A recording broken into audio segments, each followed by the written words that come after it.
Kung bago ka lang dito sa NTPH, maaari bang makahingi ng isang like at subscribe? At huwag kalimutan pindutin ang notification bell para ma-notify kapag may ganito tayong upload. Salamat kabayan! Magandang araw mga kaibigan. Gusto kong magbigay ng reaksyon dito sa latest interview ng media kay ex-Senator Trillanes.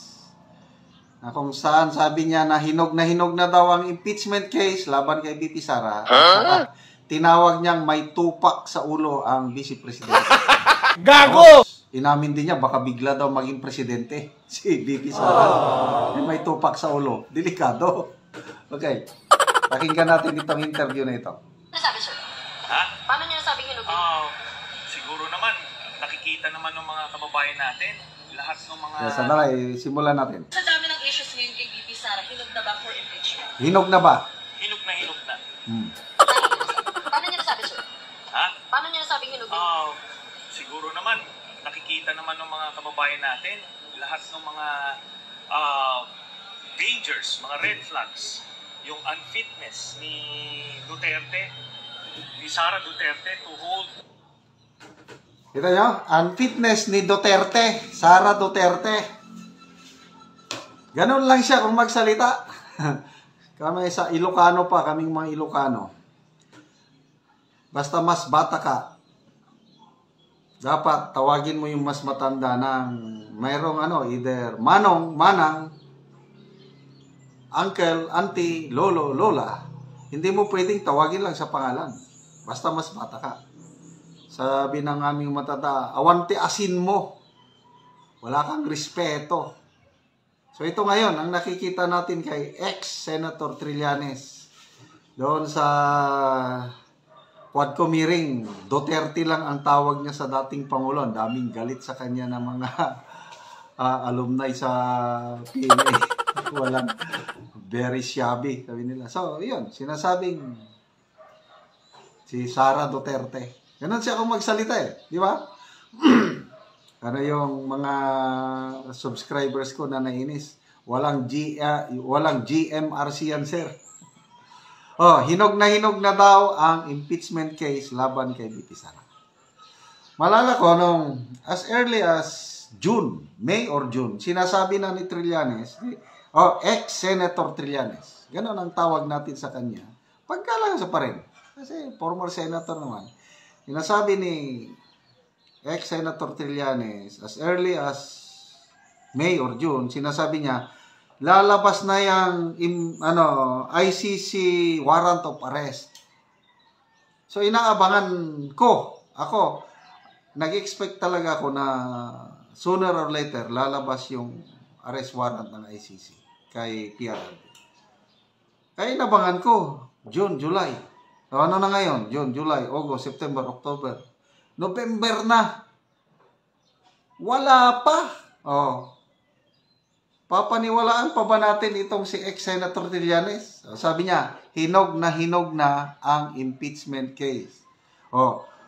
Bago lang, siguro 2 months ago, sabi niya, nakaprepare na 23 articles of impeachment. Naka-prepare na. Bakit ngayon? Hanggang ngayon, wala pang na-file. Ganyan siya kung magsalita So, may maniwala. Kailang nasa atin na kung paniwalaan natin. So, bantayan nyo yung sabi niya na maging presidente si BP Sara at may tupak sa ulo.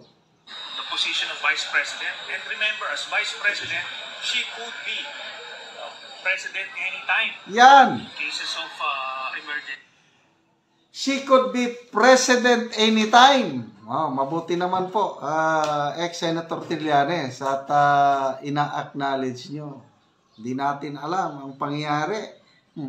Baka biglang mag-presidente yan. Saan po pulutin itong taong ito? Bakit biglang mag-presidente si BP Sara? Kaya, imagine mo yung asal na nilalabas niya, pinapakita niya, bibigyan mo ng power ng presidency yan, dapat kikilabutan yung bawat Pilipino. Diba? Wala ito sa tamang katinuan. Yun ang masasabi natin, kaya hinog na hinog. Impeachment, sir, kasi kita remember, nung Duterte times, kinasuwa ng sedition si Vicky Lenny. Kasi tingin nila, wala siyang immunity from suit. At kailangan ba Okay. Those are two different things. Pwede siyang kasuhan criminally, in fact, kinakasuhan na siya ngayon. Pero kahit na kasuhan ka ng criminal cases, still, Vice President ka pa rin. So anything that happens to the President, pwede ka pa rin maging Presidente. So mas mainam yun. Kailangan matanggal ito sa pwesto. Nakita niyo ba? Sabi ko, may topak eh. Alam naman natin, hindi naman tayo... Ayan na, may tupak eh. May tupak. Anong masasabi nyo? May tupak daw sa ulo ang ating VP Inday Sara.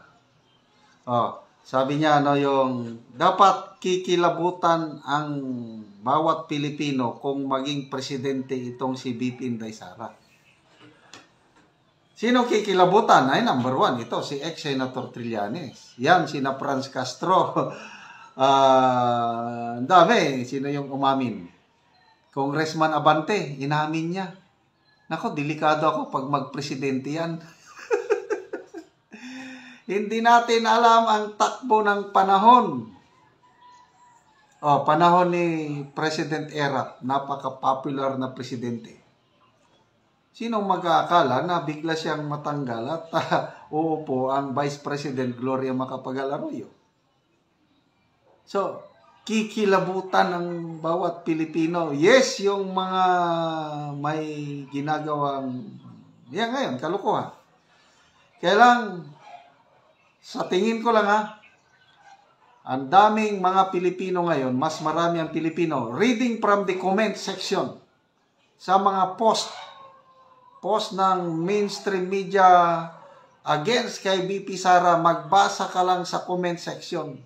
Bumubuhos ang suporta para kay VP Inday Sara. May post si Sas Rogando Sasot. Ang Armed Forces of the Philippines daw ngayon, klinos na nila, tinurn off na nila ang kanilang comment section. So bakit kaya? Baka ito yung binabatikos ang AFP, yung pagtanggal nila ng mga security personnel ni VP Sara. Baka ang daming mga buzzers, kaya tinurn off nila yung comment section.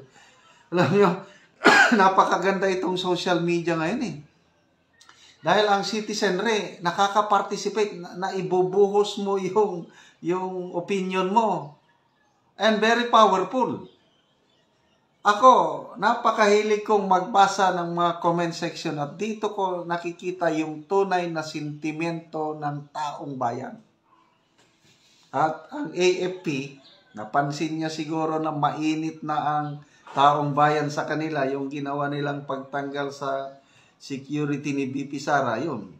Hindi ka na makapag-comment sa AFP page. Okay, tuloy natin. Psychiatrist, pero alam natin yung may topak at topak. Normal. Ito hindi to normal.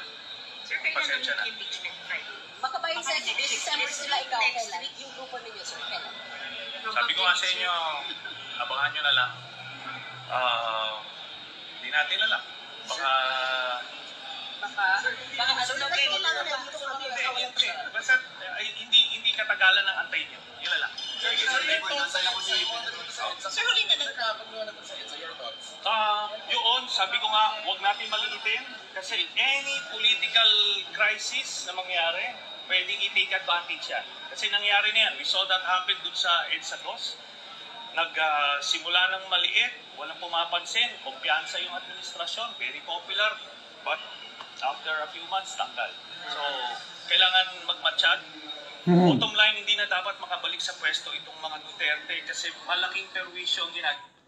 So, pakinggan nyo yung sinabi niya, I agree with him, kay ex-Senator Trillanes. Maliit na bagay lang, hindi pinapansin, kagaya ngayon.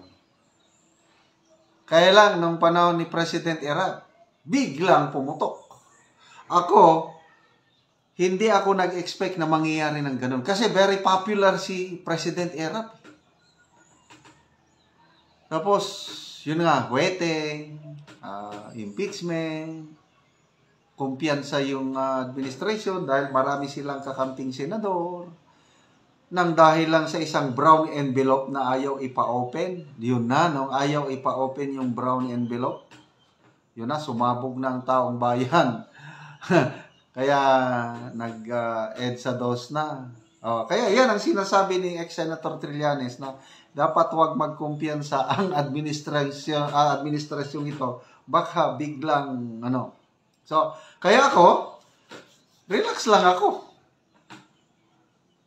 May tumatawag sa akin, anong gagawin? Sabi ko, relax lang. Sabi ko, ganyan ang pelikula. Di ba ang pelikula, ang mga bida, binubugbog muna. Kawawang bida. At the end na lang sa pelikula, saka na lang lalabas yung tunay niyang pagkabida. Baka ganyan. Kaya relax lang po tayo. So,